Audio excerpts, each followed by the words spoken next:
Ce fut la vision du calvaire qui brisa le cœur de Paul et libéra le torrent d'amour divin qui s'écoula à travers lui. N'est-il pas vrai que le calvaire n'est pas une réalité pour nous?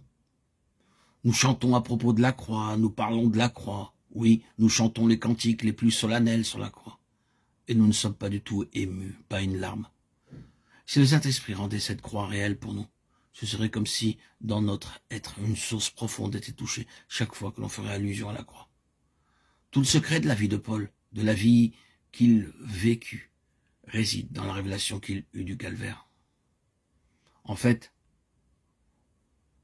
il n'avait pas vu mourir le Seigneur Jésus, il n'avait pas été un témoin oculaire comme Pierre des souffrances de Jésus. Et cependant, comment se fait-il que Paul ait prêché la croix de la façon qu'il le fit? Parce que Dieu lui donna une vision intérieure de la croix qu'il n'oublia jamais. Quand Paul a-t-il entrevu la croix pour la première fois? Venons un moment au livre des Actes 7,59. Et il lapidait Étienne qui s'écria d'une voix forte, « Seigneur, ne leur impute pas ce péché. » Ce sont presque les mêmes paroles que le Seigneur prononça lorsqu'il pria pour ceux qui le crucifiaient. Les témoins déposèrent leurs vêtements aux pieds d'un jeune homme nommé Saül. Livre des Actes 7,59, verset 58. Saül, le pharisien, aperçut dans le martyr Étienne quelque chose de l'esprit du crucifié.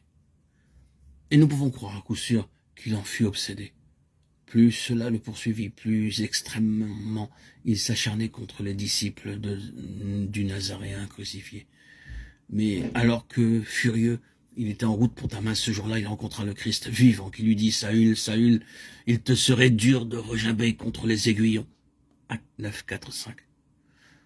Ce qu'il avait vu de l'esprit de Jésus dans le martyr Étienne était allé droit dans son cœur et se saisit de lui jusqu'à ce qu'il rencontrât le vivant, le Christ ressuscité. C'est ce qui changea Paul et a aussi changé quelques vies parmi nous. Dois-je appeler cela une vision? Je n'ai même pas employé le mot vision parce qu'il peut suggérer quelque chose d'extérieur. C'est réellement l'Esprit de Dieu dévoilant en nos cœurs le calvaire et la mort de Christ de telle manière que nous ne l'oublions plus et ce qui, à l'avenir, dominera notre vie. Ce fut si réel pour le cœur et la vie de Paul que la pensée de cette révélation est constamment mêlée à ses écrits. Il est merveilleux de se rappeler que le Seigneur Jésus expliqua lui-même à Paul la signification de sa mort. Disons ce que Paul écrivit aux Galates. « Je vous déclare, frères, que l'évangile qui a été annoncé par moi n'est pas de l'homme, car je ne l'ai ni reçu ni appris d'un homme, mais par une révélation de Jésus-Christ. » Galates 1, 11, 12. Paul dit clairement qu'il reçut ce message directement du Seigneur Jésus. Pensez au Seigneur glorifié avec les marques de sa passion sur ses mains, donnant lui-même à Paul l'explication de sa croix. Je l'ai reçu par une révélation de Jésus-Christ. L'amour de Christ nous presse, parce que nous estimons que si un seul est mort pour tous, tous donc sont morts. Il est écrit très nettement que tous ceux pour qui il mourut, moururent avec lui. Ceci est la base de la vie de Dieu en nous.